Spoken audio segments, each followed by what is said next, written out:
अस्सलामुअलैकुम जी नाज़रीन, अज के विलाग दे विच मैं तुहाडे नाल हाफिज़ाबाद दे विच एक ऐसा अफसोसनाक वाक़या पेश आया कि जिहदे विच एक छोटा भरा बड़े भरा नूं छुरियां दे वार करके मुबैना तौर दे उत्ते मार दिंदा। उहदी की वजह बनी कि कुव्वत बर्दाश्त खत्म हो गई आ, या कोई जायदाद का तनाज़ा सी, या कोई लड़की का झगड़ा सी कि एक छोटा भरा बड़े भरा नूं मार दिंदा। और उहदे वालदैन उस टाइम कित्थे सी, वालदैन ने क्यों नहीं उन्होंने छड़ाया। दोनों भरा जदों लड़ रहे सी, झगड़ रहे सी, उहदी मुकम्मल तफसीलात अज दी इस वीडियो दे विच मैं तुहाडे नाल शेयर करांगा। ये वाक़या जिहड़ा 18 जून नूं पेश आया हाफिज़ाबाद दा इलाका बाकर टाउन। बाकर टाउन दे विच दो भरा ने, जिहड़ा एक बड़ा भरा आ जैन और दूसरा भरा अहमद। ये दोनों भरा हर वक्त आपस में ही लड़ते झगड़ते रहंदे सी, इन्हां दे दरम्यान नोक झोंक चलती रहंदी सी। हालांकि जदों ये लड़ते झगड़ते वालदैन नूं चाहीदा दोनों नूं समझाण, लेकिन वालदैन समझाते भी रहंदे सी, लेकिन ये छोटी छोटियां गल्लां तो आपस में ही लड़ते झगड़ते रहंदे सी। ते इस तरह इन्हां दे घर हर टाइम लड़ाई झगड़ा रहिंदा सी। आंढी गुआंढी भी तंग सी और रिश्तेदार भी सारे गल्लां करते सी कि इन्हां दे घर बड़ा लड़ाई झगड़ा चलदा रहिंदा, दोनों भरा आपस में ही लड़ते रहंदे ने।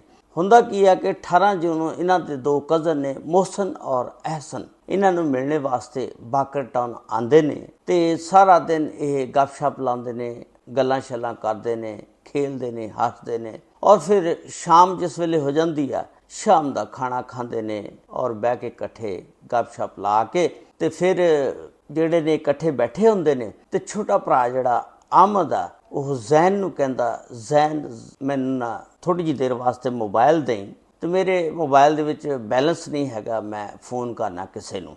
ਹੁਣ अहमद ਜਿਹੜਾ ਉਹ मोबाइल ਜ਼ੈਨ ਕੋਲੋਂ ਆਪਣੇ बड़े भरा ਕੋਲੋਂ ਲੈ ਲੈਂਦਾ, ਲੈ ਕੇ ਤੇ ਉੱਥੋਂ ਉੱਠ ਕੇ ਚਲੇ ਜਾਂਦਾ, ਜਾ ਕੇ ਤੇ ਕਮਰੇ ਦੇ ਵਿੱਚ ਬਹਿ ਜਾਂਦਾ। ਜਾ ਕੇ ਕਾਫੀ ਦੇਰ ਅੱਧਾ ਘੰਟਾ ਜਿਸ ਵੇਲੇ ਲੱਗ ਜਾਂਦਾ, ਹੁਣ ਜ਼ੈਨ ਦੇਖਦਾ कि मोबाइल मेरे को लैके गया अहमद हजे तक नहीं वापस लैके आया।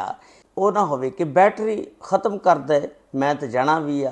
तो खैर वो जैन उठ के जाके देखदा कमरे दे विच अहमद जिहड़ा मोबाइल दे उत्ते गेम खेलन लगा होया। तो जैन बड़ा गुस्से हुंदा, वो कहंदा यार तू मेरे को मोबाइल सिर्फ कॉल करने वास्ते लैके आया तो तू इत्थे बैठा गेम खेली जा रहा, तो मेरी बैटरी जी डाउन हो जाएगी मोबाइल की, तो मैंने फिर चार्ज करनी पैगी, तो मैं जाना भी है काम ते तू गलत किया, तो मेरा मोबाइल मैंने वापस कर दे। छोटा भरा जिहड़ा अहमद आ वो बड़े भरा नूं कहंदा आराम नाल बैठ, चुप कर, गेम चल रही है, मैं गेम खेल रहा। यानी उहदे नाल तलख कलामी ना बोल रहा, उन्होंने पूरा भी हया नहीं आया कि मेरा बड़ा भरा आया या मैं इहदे नाल किस तरह गल करनी है, कोई तहजीब के अंदर रह के। यानी वो छोटी छोटियां गल्लां तो उहदा झाका जिहड़ा सी खुल चुकिया सी। ते उस तो बाद वो कहंदा कि नहीं तू मेरा मोबाइल मैनू फड़ा बड़ा भरा। वो खैर झपटा मारदा, उहदे कोलों मोबाइल खो लैंदा अहमद दे कोलों। जिस वेले मोबाइल खो लैंदा वो भी उठ खड़दा और उहदे कोलों दोबारा मोबाइल खोण की कोशिश करदा। दोनों भरा आपस में ही उत्थे गुत्थम गुत्थी हो जाते हैं, लड़ाई झगड़ा शुरू हो जाता। वो जिहड़े इन्हां दे कज़न आए हुंदे ने मोहसन ते अहसन, वो उठ के आ जाते हैं दोनों। वो पकड़ते ने अहमद नूं बाहर लै जाते हैं। अहमद की कर रहा, बेवकूफ़ी का मुजाहरा कर रहा, तेरा बड़ा भरा तू मोबाइल कॉल करने वास्ते मंगया सी ते तू गेम खेडण लग पिया, अच्छी गल नहीं हैगी। तुसीं हुण आपस विच ही एक दूजे नूं गाली गलोच कर रहे हो, गालां कढ रहे हो, ये ठीक काम ने। ये जदों वाक़या वकूआ होया, वालदैन जिहड़े सी ओह घरों बाहर गए होए सी, किसी दे घर गए सी या बाहर कोई सौदा सरफ लैण गए सी, यानी घर दे विच मौजूद नहीं सी। उस तो बाद अहमद नूं बाहर लै जांदे ने। अहमद फिर उत्थों छुट के ते आ जांदा, इहनूं जो ही मौका मिलदा ये आके खैर बह जांदे ने। फिर अहमद फिर सीधा किचन दे विच जांदा, जाके ते किचन दे विच छुरी चुकदा, छुरी चुक के ते बड़े भरा जैन दे उत्ते मुबैना तौर के उत्ते हमला करके ते उहनूं छुरियां दे वार करके मार दिंदा। जिस वेले मार दिंदा, अहसन ते मोहसन जिहड़े कोल खड़े हुंदे आ, वो डरदे हुण नज़दीक नहीं जाते कि यार पता नहीं ये की वहशी हो गया, तो सानू भी डर लगता कि सानू भी ये छुरियां ना मार दे। इस वजह के नाल मोहसन ते अहसन जिहड़े ने वो साइड ते खड़े रहे, तो ये छुरियां दे वार करके उन्होंने मुबैना तौर पर मौके पर मार दिंदा। मार के ते अहमद जिहड़ा ਦੌੜ ਜਾਂਦਾ। ਉਸ ਤੋਂ ਬਾਅਦ ਇਹ ਫੌਰੀ ਕਾਲ ਕਰਦੇ ਨੇ ਇਹਨਾਂ ਦੇ ਵਾਲਿदैन ਨੂੰ, ਜਿਹੜੇ ਬਾਹਰ ਗਏ ਹੁੰਦੇ ਨੇ, ਕਿ ਜਲਦੀ ਘਰ ਆ ਜਾਓ, ਕੰਮ ਖਰਾਬ ਹੋ ਗਿਆ, ਇਹਨਾਂ ਦੀ ਲੜਾਈ ਹੋ ਗਈ ਆ। ਔਰ ਜ਼ੈਨ ਨੂੰ ਅਹਿਮਦ ਨੇ ਮੁਬੈਨਾ ਤੌਰ 'ਤੇ ਛੁਰੀਆਂ ਦੇ ਵਾਰ ਕਰਕੇ ਮਾਰ ਦਿੱਤਾ। ਵਾਲਿदैन ਜਿਸ ਵੇਲੇ ਗੱਲ ਸੁਣਦੇ ਨੇ ਫੌਰੀ ਦੌੜਦੇ ਨੇ, ਦੌੜ ਕੇ ਆ ਕੇ ਅਤੇ ਦੇਖਦੇ ਨੇ ਕਿ ਉੱਥੇ ਆਵਾਮ ਇਕੱਠੀ ਹੋ ਜਾਂਦੀ ਆ। 15 'ਤੇ ਕਾਲ ਹੋ ਜਾਂਦੀ ਆ। ਥਾਣਾ ਸਿਟੀ ਹਾਫਜ਼ਾਬਾਦ ਦੀ ਪੁਲਿਸ ਜਿਹੜੀ ਆ ਮੌਕੇ 'ਤੇ ਆ ਜਾਂਦੀ ਆ ਕੇ ਇਹਦੀ ਡੈੱਡ ਬਾਡੀ ਨੂੰ ਚੁੱਕਦੀ ਆ, ਚੁੱਕ ਕੇ ਤੇ ਹਸਪਤਾਲ ਲੈ ਕੇ ਜਾਇਆ ਜਾਂਦਾ ਪੋਸਟਮਾਰਟਮ ਵਾਸਤੇ। ਉਸ ਤੋਂ ਬਾਅਦ ਫਿਰ ਇੱਕ FIR ਦਰਜ ਹੁੰਦੀ ਆ।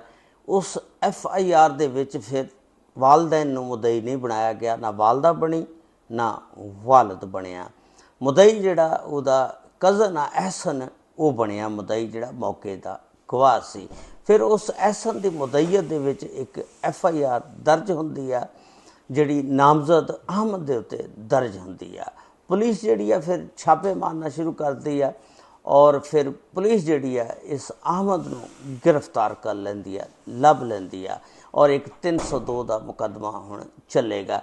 ਇਸ ਤਰ੍ਹਾਂ ਇੱਕ ਹੱਸਦਾ ਵਸਦਾ ਘਰ ਜਿਹੜਾ ਵਾਲਿदैन ਵਾਸਤੇ ਇੱਕ ਬਹੁਤ ਬੜਾ ਸਬਕ ਆ ਕਿ ਆਪਣੇ ਬੱਚਿਆਂ ਨੂੰ ਸਮਝਾ ਕੇ ਰੱਖੋ, ਛੋਟੀ ਛੋਟੀਆਂ ਗੱਲਾਂ ਤੋਂ ਇਹ ਲੜਨ ਨਾ। ਅਤੇ ਅਗਰ ਇਹ ਬੱਚਿਆਂ ਨੂੰ ਅਹਿਮਦ ਨੂੰ ਉਦੋਂ ਛੋਟੇ ਹੁੰਦੇ ਡਾਂਟ ਕੇ ਰੱਖਦੇ ਕਿ ਇਹ ਤੇਰਾ ਬੜਾ ਭਰਾ, ਬਦਤਮੀਜ਼ੀ ਦੇ ਨਾਲ ਨਾ ਇਹਦੇ ਨਾਲ ਬੋਲ, ਤਮੀਜ਼ ਦੇ ਨਾਲ ਗੱਲ ਕਰ, ਹਮੇਸ਼ਾ ਬੜੇ ਭਰਾ ਦੀ ਇੱਜ਼ਤ ਕਰਨੀ ਚਾਹੀਦੀ ਆ।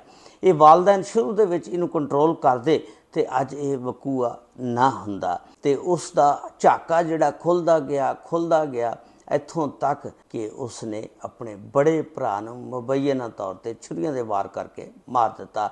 ਹੁਣ ਇਹਦੇ ਵਿੱਚ ਦੇਖੋ ਤੁਸੀਂ, ਘਰ ਸਾਰਾ ਉੱਜੜ ਗਿਆ। ਇੱਕ ਭਰਾ ਮਰ ਗਿਆ, ਅੱਲਾ ਨੂੰ ਪਿਆਰਾ ਹੋ ਗਿਆ।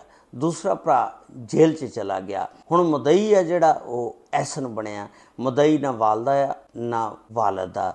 ਜੇ ਅਗਰ ਇਹ ਵਾਲਦਾ ਜਾਂ ਵਾਲਦ ਮੁਦਈ ਬਣਦੇ, ਹੋ ਸਕਦਾ ਕਿ ਇਹ ਗੱਲ ਨੂੰ ਸੁਲ੍ਹਾ ਕਰ ਲੈਂਦੇ, ਉਹ ਮਾफ़ ਕਰ ਦਿੰਦੇ ਕਿ ਚਲੋ ਇੱਕ ਬੇਟਾ ਤਾਂ ਮਰ ਗਿਆ ਬੜਾ ਅਤੇ ਛੋਟੇ ਨੂੰ ਤਾਂ ਬਚਾ ਲਓ। ਲੇਕਿਨ ਹੁਣ ਇਹਦੇ ਵਿੱਚ ਮੁਦਈ ਜਿਹੜਾ ਅਹਿਸਨ ਬਣਿਆ, ਹੁਣ ਅਹਿਸਨ ਆਇਆ ਇਹਨਾਂ ਦੇ ਵਾਲਿदैन ਦੀ ਗੱਲ ਮੰਨ ਕੇ ਉਹਨੂੰ ਮਾफ़ ਕਰ ਦਿੰਦਾ ਜਾਂ ਨਹੀਂ। ਲੇਕਿਨ ਇੱਕ ਦਿਲਖਰਾਸ਼ ਵਾਕਿਆ ਸੀ ਕਿ ਇੱਕ ਹੱਸਦਾ ਵਸਦਾ ਘਰ ਸਿਰਫ ਕਿ ਮਾਮੂਲੀ ਮੋਬਾਈਲ ਦੀ ਵਜ੍ਹਾ ਦੇ ਨਾਲ ਝਗੜਾ ਹੋ ਗਿਆ। ਹੁਣ ਇਹ ਨਹੀਂ ਪਤਾ ਮੋਬਾਈਲ ਦੇ ਵਿੱਚ ਕੋਈ ਤਸਵੀਰਾਂ ਸੀ ਐਸੀਆਂ ਜਿਹੜੀਆਂ ਨਾਜ਼ੇਬਾ ਕਿਸਮ ਦੀਆਂ ਜਾਂ ਕੋਈ ਮਸਲਾ ਹੋਰ ਸੀ।